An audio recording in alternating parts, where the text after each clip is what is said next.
Hey guys, SuperCoach Guide here, and today we're going to be going over rookie watch. Which rookies are we getting in this week? So is that recording? Yes, it is. Alrighty. Okay, let's have a look. So we've got your obvious two in Cleary and Gross. We're going to go over them. If you had to pick one, which one are you picking? And who's got the better job security? Who do we have in the coming weeks potentially?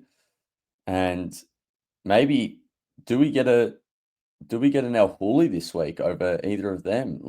Let's get into it. So, firstly, this is probably a bit too zoomed in, is it? I reckon that's better.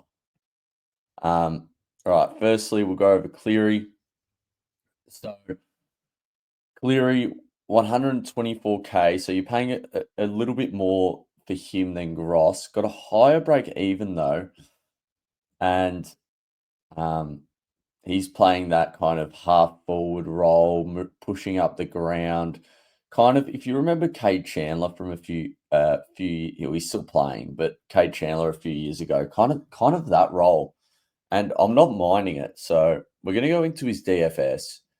We're going to have a look, and then we're going to go into Tommy Gross's DFS and see which one's the better option. So if you haven't already, like the video, subscribe to the channel, and yeah, give me a comment on who you think is better between Gross and Cleary, and maybe a bit of a why as well would be great. I'm still kind of trying to figure it out, but I'm going to try to get to the bottom of it during this video. But yeah, let's get into Cleary's. Is this Cleary? Yeah. So Cleary's DFS. So as you can see here, he scored the 66 and the 81. We zoom in a little. The 66 and the 81. Let's get rid of that. So as you can see, 73.5 average, 80% TOG over the two games. Honestly, he might be the preferred option over Hanley.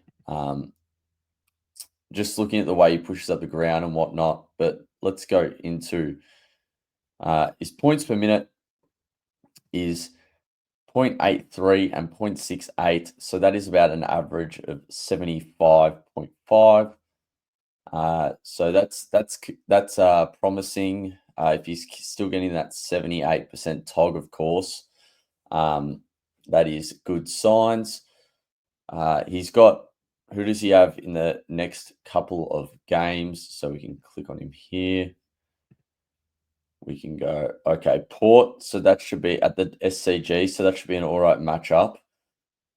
Gold Coast might struggle, and GWS he might struggle. So it's a bit iffy on matchups. Let's have a look. Let's go. Not there. Let's go back into this. Let's have a look at his heat maps. So obviously you can see it helps when his disposal efficiency is up clearly. Similar marks and tackle numbers. So he's getting those tackles up, which is nice to see. Looks like kick to handball ratio could be anything.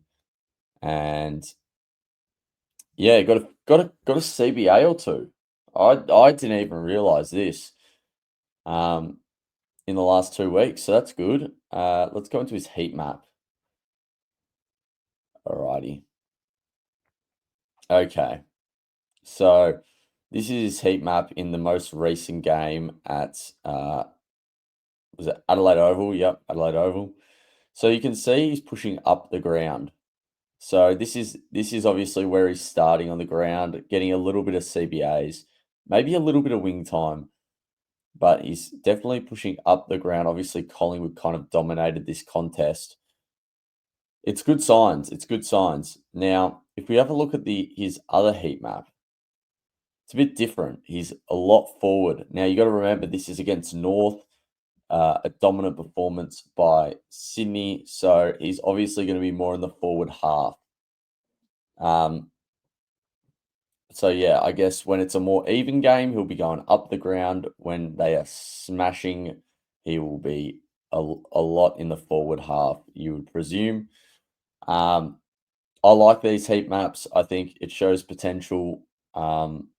He's still getting up the ground here, a few touches up the ground. But yeah, and there's centre clearance by the looks of it. So looking pretty good with Cleary. I think he is definitely a good option this week. Now, why don't we have a look at Mr. Tommy Gross? So he's gone 82 and 51. His break even is negative 65. So, okay, let's have a look. I believe Tommy Gross's had pretty good junior numbers. He gets 0.82 points a minute and 0.56, so probably a lower floor than Cleary by the looks of it. We can only base this off 2 games, right? It's a hard decision to make. He's got a pretty good kick to handball ratio by the looks of it. Disposal efficiency's ordinary. Obviously, he's kind of going in the midfield and getting some clearances, so sometimes they just hack kick it out of the middle. Anything else to take note of here? Okay, mark and tackle numbers. Good CBAs. So, okay. And they actually pushed Clay Hall out of the middle to put Tommy Gross in there. So let's have a look at the heat maps. I'll get both up and ready. So this is what round's this? Okay, so this is last week. He moved onto that half forward flank quite a bit. I mean, it's a good heat map. He's pushing back. He's pushing forward. He's had 1 touch inside the forward 50, so he's not really looking too much to score per se. He does have power, so a lot of these touches, I think he's ran forward and then kicked it. I think I did see him one time go forward to about this area and kick it inside 50. So he's got that potential to be a score assist type player. Yeah, I mean, that heat map's looking quite good. I'm not going to lie. Getting forward to the ball. Yeah. And then we look at this heat map, and it is 100% in the forward half, pretty much. He is not pushing back. This game, he pushed back a little bit. This game, he was just around the flanks the whole game. So that's pretty good for scoring. Which week did he score more in? So he scored more in the... Oh, is this clear? He scored more in the most recent game. Okay. But I still like this heat map. He obviously had more touches in this game. He must have just clanged it up. I reckon he just had a heap of clangers. Is what I'm gauging from this performance. But oh well. So yeah, both heat maps look good. They're a bit different, but they look good. So honestly, I think whichever one you pick, you're going to get a cash generator. I'm looking at my trades and I'm thinking I'm not upgrading this week. I'm boosting to get 3 cash generated players. Get him in now, start upgrading next week. Yes, I'd be a week behind, but hopefully in the future I'll have a lot of money on my head that I can make upgrades really easy, get those top line players, and progress my side. So next, we obviously got Zachy Reid. I mean, if you don't have him, it just no point. Like, he'll probably get to like 300k. He might get to 350. I mean, if he gets to 350 and you don't have him, is it worth it? Probably is. But I think you're prioritizing these 2 over him. Sandy Brock, I wouldn't be touching Sandy Brock. I think he comes straight out of the side for McGovern when he's back. I think Jack Edwards has better job security. Neil Erasmus, obviously he's not playing. Riley Bice, too late to get him, you would have thought. Campo not playing. Jai Menzie, he's an interesting one. 92. Obviously against. Nah, I wouldn't be going near him. He does have West Coast this week, but yeah, still wouldn't be going near him. Who else do we have here? Patton. No. Who else? Will White is one that's on the bubble as well. I wouldn't be going near him, I don't think. He just doesn't have scoring power. Matt Carroll's one we'll wait a week on and we'll have a look at. We're gonna have to get him to make an upgrade. So I think he'll be fine. At 99k, it is handy. Sardis, probably not, even if he plays. Didn't even get picked this week. So Power Pepper, you'd be happy if you held Power Pepper. Sardell Hooley is definitely one. You can get him this week. You can go triple downgrade. I actually don't hate it. Look, your boosts are there. Yes, it would be ideal if you upgrade using your boost, but why not just get 3 cash cows and set your team up that way, and then be able to make multiple. You might even be able to make 2 upgrades next week. You never know, depending on how much money you have in the bank. I don't hate going the triple downgrade. Trainer, too late to get him. Clay Hall, way too late to get him. He might even be dropped this week. I'm not confident in Clay Hall. But yeah, I think that's about it for the rookies. I'm going to go into what I'm thinking with trades because it's very cash cow-ish, the way I'm playing it. Tommy Cochran as well is on the bubble. Sorry. Yeah, he looked really good in the game yesterday, but he only scored a 56 or whatever. So wouldn't be going near him. All right, let's go into my team. So, all right, this is what I'm looking at doing. Hewitt could come back into the side this week, even for Clay Hall. If that happens, I might even get rid of Clay Hall, and it would just be the worst trade of all time. But oh well. We're getting Ned Long this week. That's a non-negotiable. I've been too hot on him not to get him this week. I really like him. I think he can average that 85, 90 area. And if he does, he'll get to 400. He'll get to over 400k by the bye. And it also takes a rookie off field. So I'm happy. I'm really happy to integrate him into the side. We've obviously already had a Marich who's like a mid-pricer like that. So we're going mid-price heavy. We got Briggs. We probably should have held Flynn. Looks like Flynn's coming back into the team this week because BJ absolutely sucks. And then who else do we have here? And then we're going to get both Tommy Gross and Cleary. Now, if I had to pick one, I'm picking Cleary just off it. Just of the fact that he's a half forward that pushes up the ground, whereas Tommy Gross is just kind of a midfielder who only goes forward. So I don't know. That's just my take on it. I think they have to keep playing Tommy Gross, so I'm going to pick both. Henderson, obviously, his cash gen's absolutely dead.